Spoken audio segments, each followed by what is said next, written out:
In 1888, Narayana Guru defied convention and consecrated an idol of Shiva at Aruvipuram, a village in South Travancore. For an Idava, a formerly untouchable caste whose members were not even allowed to carry umbrellas, let alone consecrate temples in 19th century Travancore, this was an unthinkable act.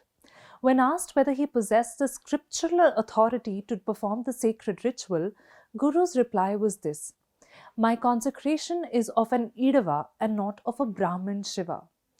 Was this act one of emulating Brahmins and therefore a step towards Sanskritization? Or was it a social protest that threatened to dislodge the entire Brahminical order itself? The answers were not clear at the time. What was unmistakable, however, was that the young saint-cum-reformer in his 30s was shaking up Travancore society like few had done before him. More than 130 years on, the answer to the question doesn't just remain unresolved, but it's also entangled in political and ideological battles in Kerala. Last week, Kerala Chief Minister Pinarayi Vijayan kicked up a political storm when he said that the Guru was neither a propagator nor a practitioner of Sanatana Dharma.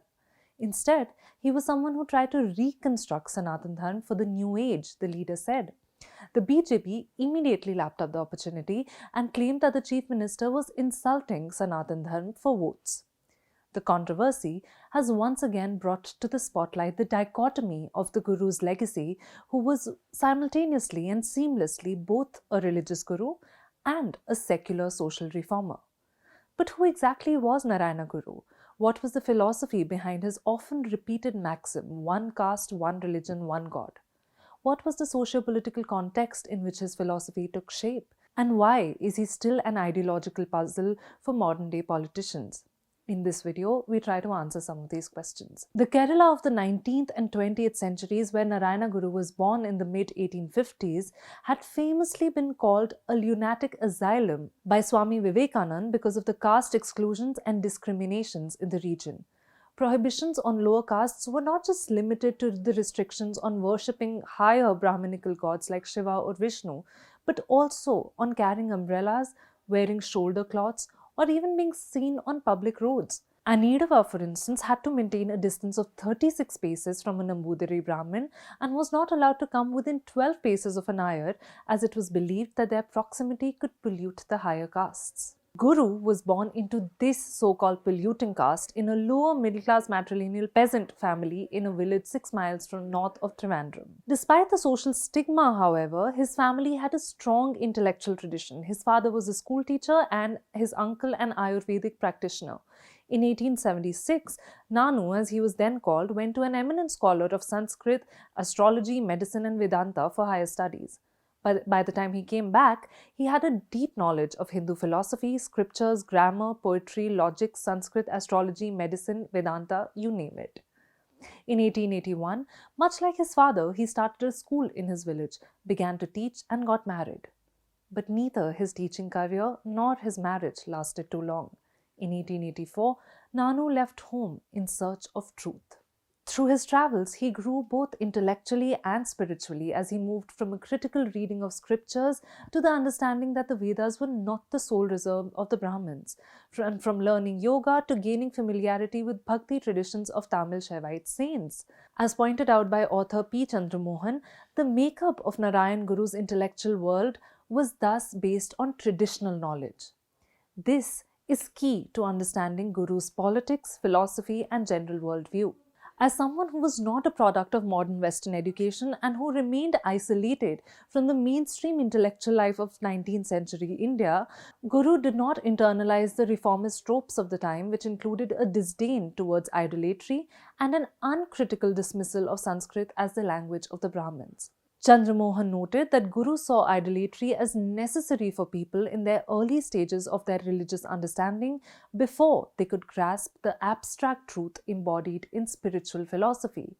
He demonstrated a similar unideological flexibility about language, as he spoke in Malayalam when he addressed ordinary people and effortlessly switched to Sanskrit in discussions with religious scholars and thinkers. In 1913, he founded the Advaita Ashram in Aluva for the purpose of teaching and propagating the Advaita philosophy, and in 1914, he built the Sanskrit school adjacent to the ashram in order to restore the sanctity of Sanskrit. Indeed, as pointed out by a professor of political philosophy, Guru was firmly removed from the binaries of atheism, theism, idolatry, polytheism, modern and unmodern. He was an entirely sui generis model of reform, not one tainted by English education, the professor quipped. But what were his views on religion, and why and how are they appropriated by both the Hindutva and secular ideological camps? Let us attempt to answer this rather complex issue. Kerala in the late 19th and early 20th century was a hotbed for religious conversions. Surely, conversions were often perceived by the lower castes as an exit from life in the lunatic asylum, as Vivekananda had called the society at the time. In 1875, Christians accounted for 20% of the population in Travancore. By 1901, this number went up to 24%, and by 1941, it was 32%. It was around this time that the Guru was also going about Kerala consecrating Hindu temples. In the years following Shiva temple in Aruvipuram in 1888, he consecrated some 64 temples in different parts of Kerala. His story, therefore, is easily interpreted as one of saving Hinduism from Christianity. As pointed out by historian Manu Pillai, his reforms within the Hindu community, that is, exhorting Idavas to worship higher gods like Shiva as opposed to lower gods to whom blood sacrifices were made, giving up impure traditional professions like toddy tapping, embrace vegetarianism, etc., were mostly all on Hindu terms. So on the face of it, there was a Sanskritizing element here, which allows the right to claim that he was a committed Hindu and that he prevented missionaries from succeeding with the Idavas. And there is indeed no paucity of such claims. For instance, an article published in 2021 in the RSS Mouthpiece Organizer hailed Narayana as the saint reformer who saved Sanatana Dharma from extinction in Kerala. After Sri Narayana Guru started his reform movement, conversion of Idavas to Christianity and Islam almost stopped, the article said. More recently, in an article in the Indian Express published this week, Guru Prakash, a national spokesperson of the BJP, said, Narayana Guru without a doubt remains a tall and popular figure who has enabled Hindu thought, religion and culture to reinvent themselves. He is therefore a popular advocate of Sanatana Dharma, he said. While this portrayal could have some merit because Narayana Guru kept his own beliefs a matter of complete secret, but a closer look at his philosophy and actions reveal a more complex view of religion. While he did consecrate idols of higher gods like Shiva, in later years he is known to have consecrated objects like a burning lamp or a mirror in some temples, showing an evolution in his views on idolatry. As explained to us by Professor Gopal Mohan, who runs a collective on the Guru, he never preached to people what they should believe in. If they wanted a temple of Shiva or Vishnu, he would consecrate it for them without any questions, because remember, these were people who were excluded and prohibited from worshipping these gods. This, Gopal said, does not mean that he was propagating Hinduism. He was only enabling those who were excluded from accessing it. While some argue that this meant that he was propagating Hinduism, it is an absolutely false conclusion, Gopal argues. He was making Hindu temples because it was the Hindu temples of the higher castes in which lower castes could not enter. Muslims and Christians did not face this in their mosques and churches, so there was no need for him to construct these mosques and churches. On the question of Hinduism, Guru famously told C.V. Kunjaraman, a noted literary critic and journalist who asked him about conversions in Kerala, that there is no such thing as Hinduism.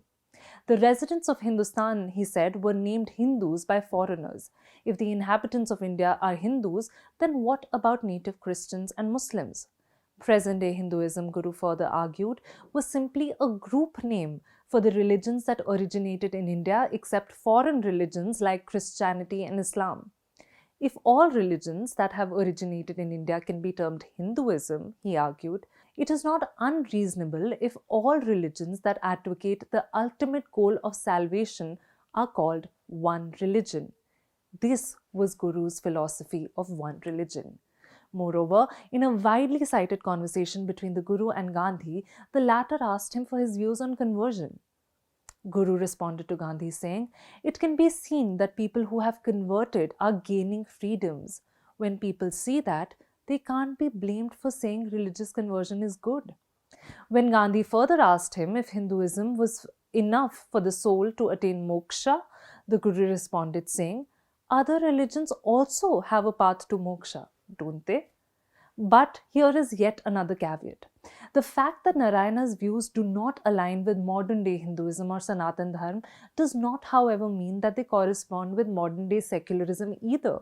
He was, after all, as argued by Sengaku Maeda in the paper Shankara and Narayana Guru, a follower of the tradition of the Advaita Vedanta advocated by Shankara.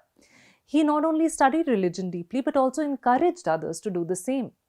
His was therefore a form of secularism derived from and not pitted against religion.